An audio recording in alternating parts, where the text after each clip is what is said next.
So I'm going to get rid of these dot inlays that are in here. I don't know if they're plastic or pearl. Chances are they're plastic.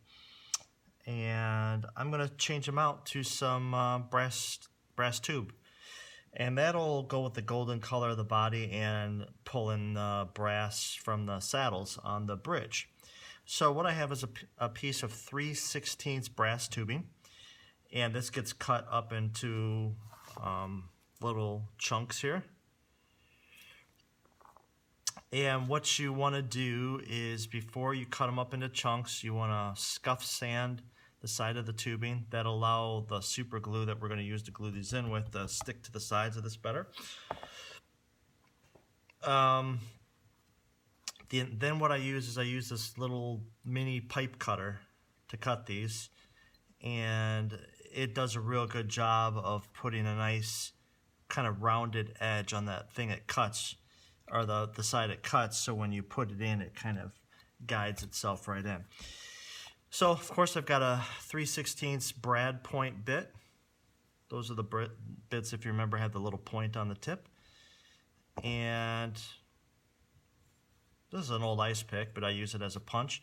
And basically what I'm going to do is I'm going to go down and mark the center of these. Then I'll go in with the drill bit, drill out each of these holes, and then I will super glue those in.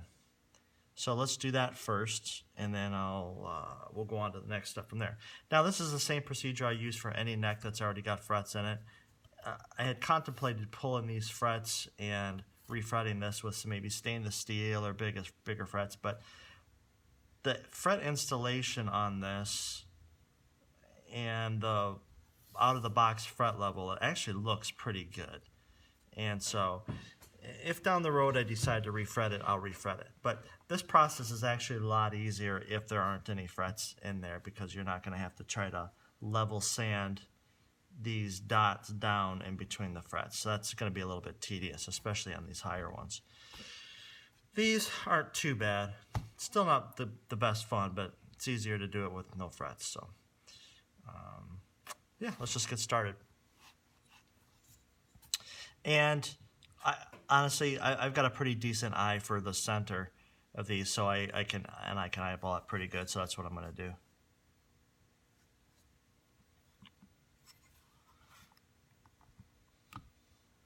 So I'm just making a little,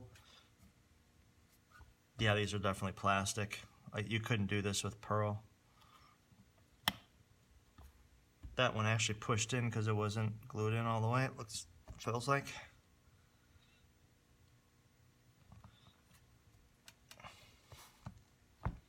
So you're just making a little dent in the center for that brad point to locate to. Oh, that one punched in too. Actually broke.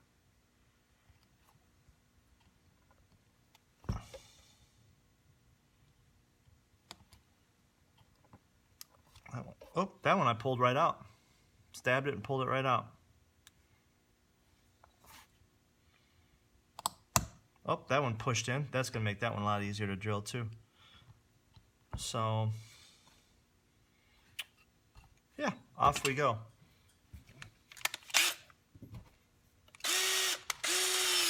I just got a regular handheld drill. Like in some of the other procedures where I ran the drill backwards, I'm going to do that same thing here. So you find that little mark you made with your brad point, or yeah, with the brad point bit, and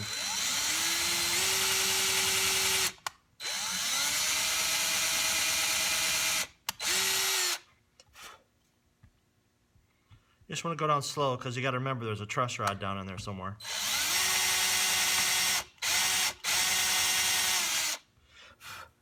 And I just go down until there's no more inlay.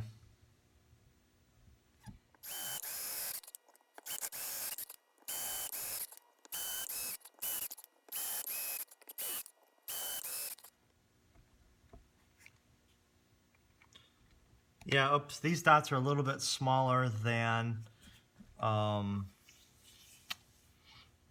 3/16 that I'm doing. So now that that's the case, this brad point doesn't have anything to locate to. It does on this one that pushed in, but this one that actually pulled all the way out, I can't use this bit because the brad point has nothing to locate on, and this will just jump all over the place. So this one, the brad point still reaches it, so I'm going to be able to use it.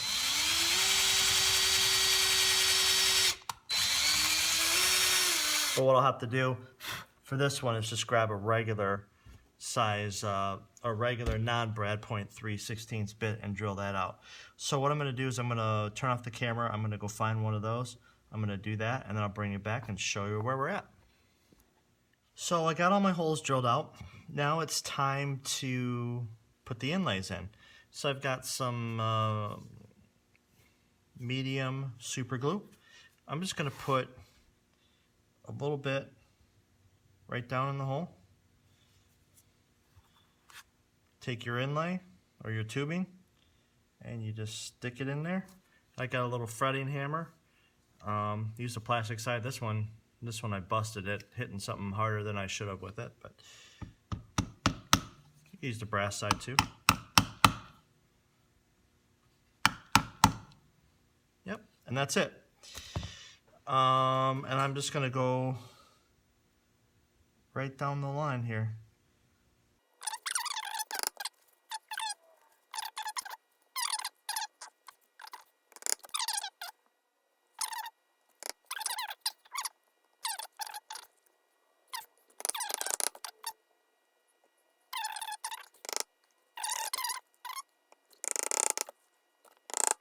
I'm used to doing 10.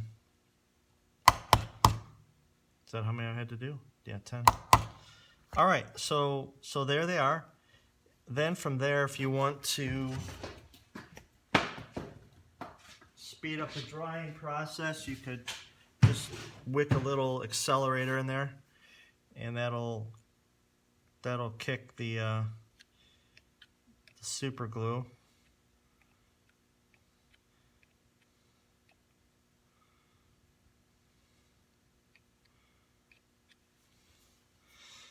And we'll be ready to go. So from there, I've got lots of different needle files and things like that that I will use to sand these down. This is where you put on some music and just sit there and file. Another thing that I'll do is and I'm actually going to do this, I'm going to grab a Dremel that's got a sanding barrel on it, and I'll hit it with that. But you can only go just a little bit on each one. You just do a little bit here, then you move along, because these will heat up pretty good, and then it'll heat up the super glue, and it'll come loose. Plus that'll start off gassing, and you'll inhale that super glue, and that doesn't smell that great. So I'm going to go grab my Dremel and set that up and get these down quite a ways until, because I'm not going to sit there and hand file all of these down like that. That'd take forever. All right, bring you back. So here's the Dremel. You've seen these. It's just a Dremel 3000. I've got one of the barrel bits on there, or barrel sanding sleeves, I guess you'd say. I have it not all the way down on there.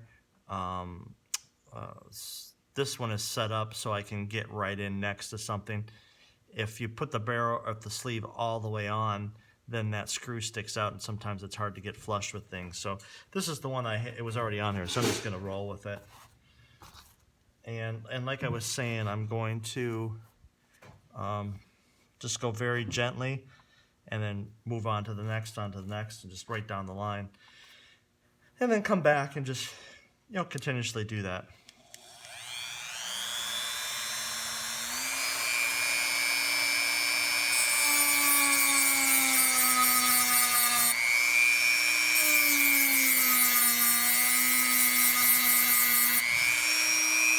See that smoking? I went too long. It was bubbling up out of there too. Ugh.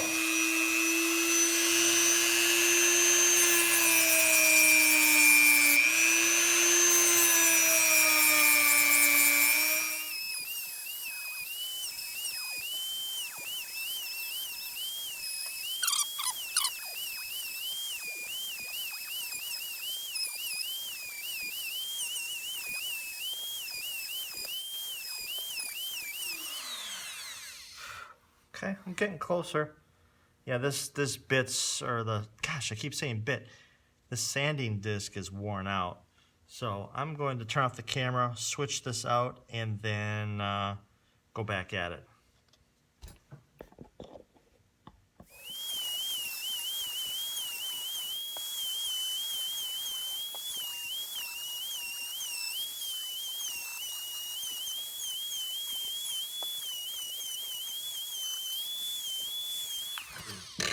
All right.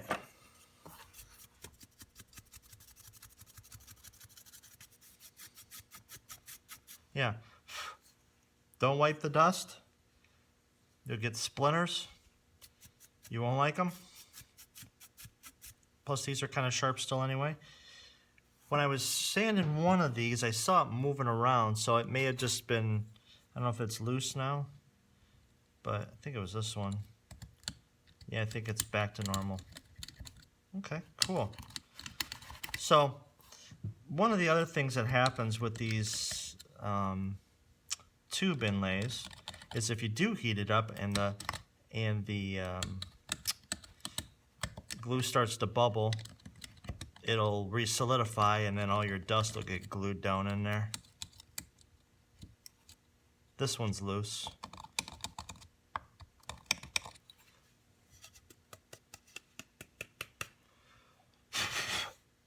I'm gonna go blow them out on the air hose. I'll be right back. So they're looking pretty good so far.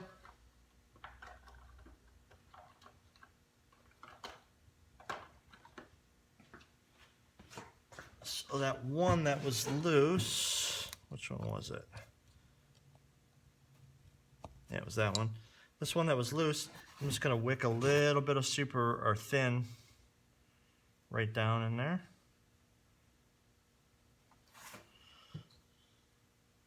It'll creep down on the sides and pull itself right down in there, and we'll just let that dry. So the next thing that we're gonna do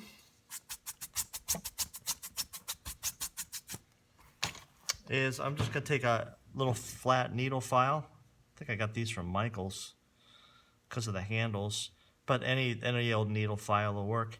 And I'm just gonna file these flush.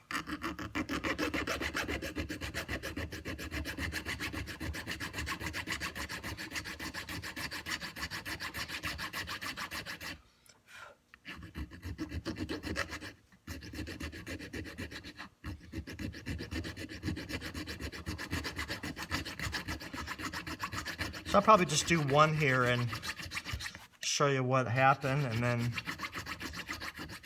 do the rest off camera. So what happens is this file, once you start getting it flush, it'll start riding smooth across this whole fretboard. So you don't have to worry about scarring it up because these are not very coarse files.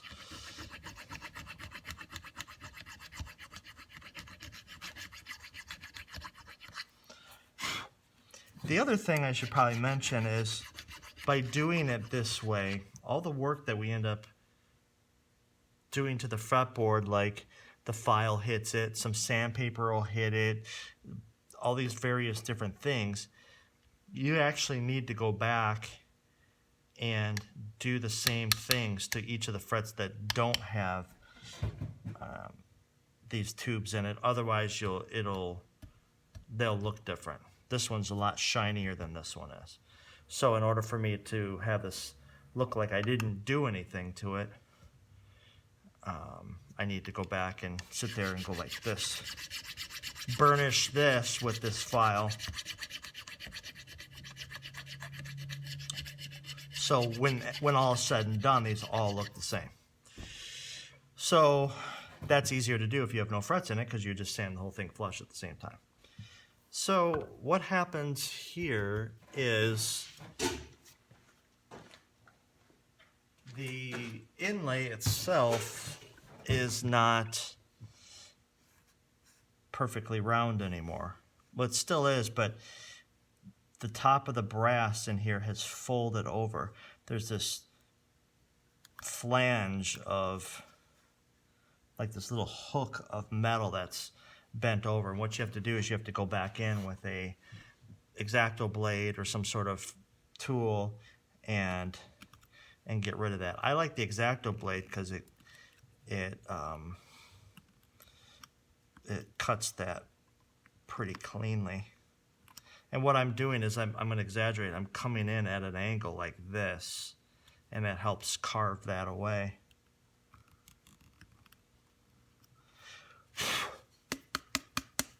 Get rid of the dust that's in there.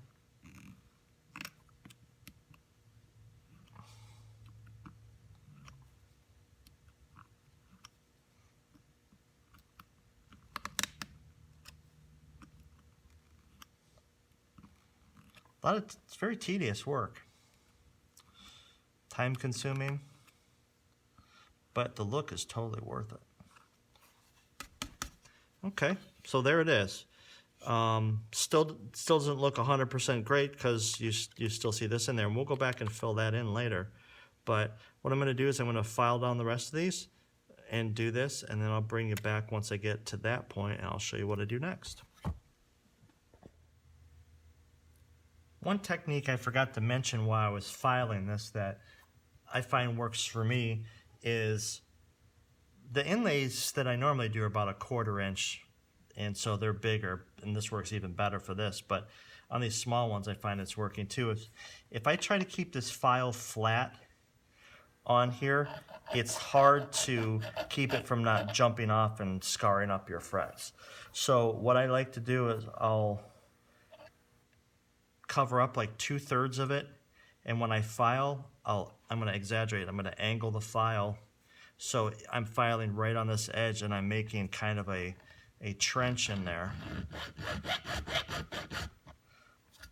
So it's kind of, yeah, there's no way I can show this to you, but there's a nice bevel right there. So now that locks the file in, and as I'm going, I can roll it like this. See, it's still even jumped off there. It's because I'm just putting a lot of pressure on it. But now this keeps this locked in right here, and you can sand that smooth or flush. Now I just have this little nubbin right here, which the file makes quick work of, and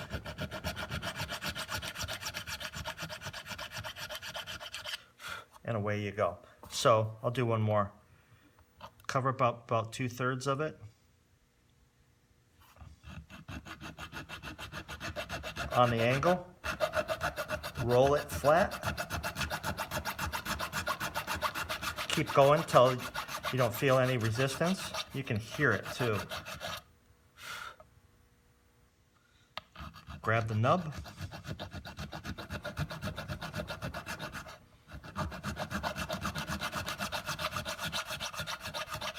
sand it flush, and done. So there you go. So here's where I'm at. I got all these sanded flush and the insides cleaned out. I then went in with a drill bit that was just barely undersized for the inside diameter of that and just cleaned it out even more.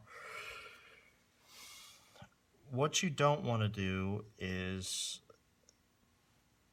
put these in and then fill them and then sand them flush, because what you'll end up doing is burying brass or whatever material dust down into whatever you're going to fill this with, and you can't clean out the inside rim, so you got to fill them later. So what I have is I have a bunch of rosewood dust. This is a rosewood fretboard, and what I'm going to do is I'm just going to scrape off a little bit next to the first few frets. And then what I'm going to do is I'm just going to take some, and with that same drill bit that I drilled out the centers of these with, I'm just going to use that to pack it down in there a little bit. I'm not filling it all the way up, just a little bit.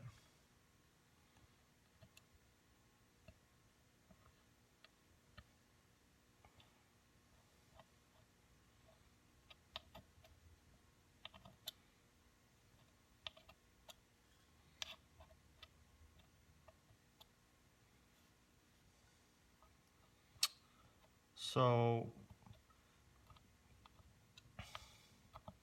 I'm not filling it up because I really want to make sure that when I wick the super glue in there, that it gets down all the way to the bottom, or pretty close to it. So now what I'm going to do is I just have some more thin super glue. I'm just going to let a drop or two of that just go right down in there. I'm not filling it up, just giving it a chance to sink down in there. Then when it's wet, I'll push some more over top of it, pack it down.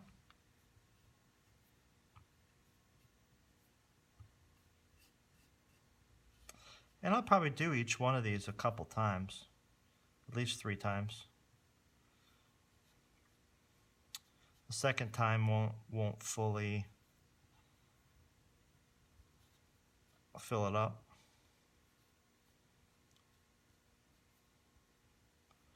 What I end up going for is having a little bit of a mound of rosewood dust or whatever fill that I'm using.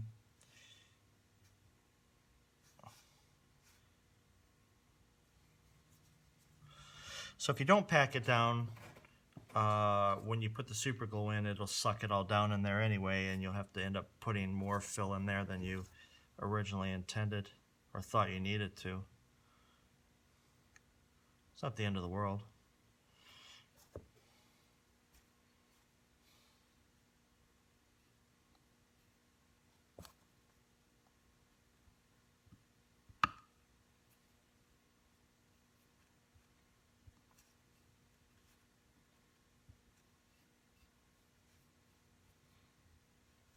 It's almost there. Probably do this round and then maybe one more round, and then I should be ready to level sand. That's a good place to turn it off and come back later now that the compressor kicked on. I'll be back in a bit. So this is what we look like after we're all filled in. It looks pretty terrible, and that's to be expected. So I have some rosewood dust that's been super glued probably 4 or 5 times, built up in those holes, and each one is just a little bit proud of the fretboard here. So what I'm going to do next is go back and do that same type of thing that I did with the brass tubing, but I'm going to do it with this sawdust fill. And it's actually a little bit harder to do than the brass, because you've got so much more material that you're trying to remove, plus it's hardened super glue. So it's not bad, but it's just a little bit more work. The cool thing is as you get close, you start to see the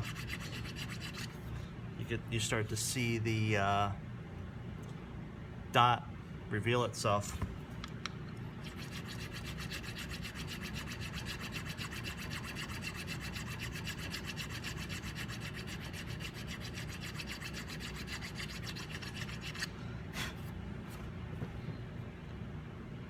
And there it is. And so this is going to get cleaned up even more to get rid of any file scratches, and of course clean up any marks I made up on the fretboard. But yeah, we're well on our way here. I'm trying to see if I've got any light grade sandpaper around. Here's a little bit of 320. Let's see what that does.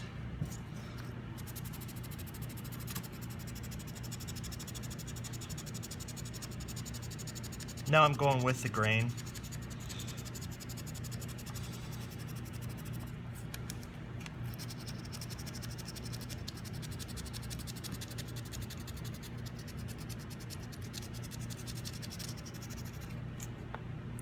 It's pretty good.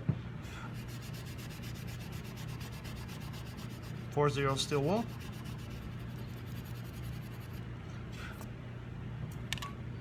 And it's not bad. Pretty cool. So I'm gonna go and do the rest of them off camera, and bring you back and show you what I got when I'm done. So I'm all filled in and level sanded. Now I just have to make all the frets look the same. And so one of the ways that I do that is take a single edge razor blade and just kind of go in there and scrape back and forth, and it cleans it up real nice. Removes any little scratches too. So the thing that you have to keep in mind is if you file any divots in here and you use this technique, it'll go down in that divot and make it worse and worse and worse. So if you've got any major huge scratches or anything like that, this isn't really the way to go. But these are just surface scuffs and little discolorations that I'm getting rid of. But just going back and forth. Of course, remember I got to do the other one. So if, I don't know if this, hopefully this shows up, but maybe you can see the discoloration there. This is shiny and this isn't. And so I have to go back and hit this one. Hopefully that shows up. It's pretty obvious here.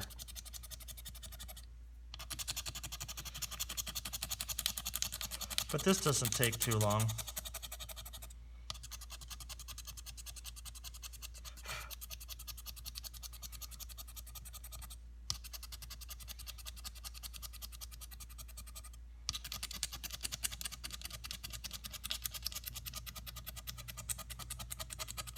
Helps get any glue residue out of the corner. Looks like there's a little bit built up right in there.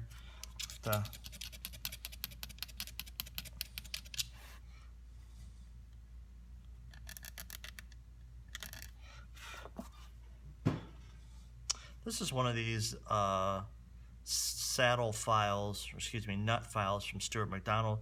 They're used to clean out nut slots after you pull out an old one and you're going to put in a new one, or to sure up a brand new one that you've made. And these, I used one of these to help clean up this. I didn't file any metal with it because this is made for wood, but this will help me get in between these frets down here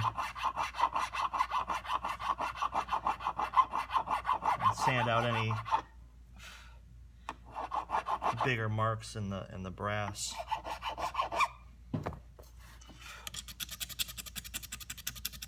So then what will happen is there's a couple spots that I already fixed, but there might be some little dimples in the fill from it sinking in after you super glued it, and you can go in and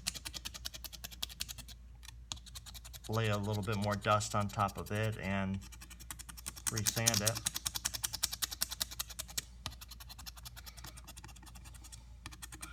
Nothing major, nothing that you'd feel.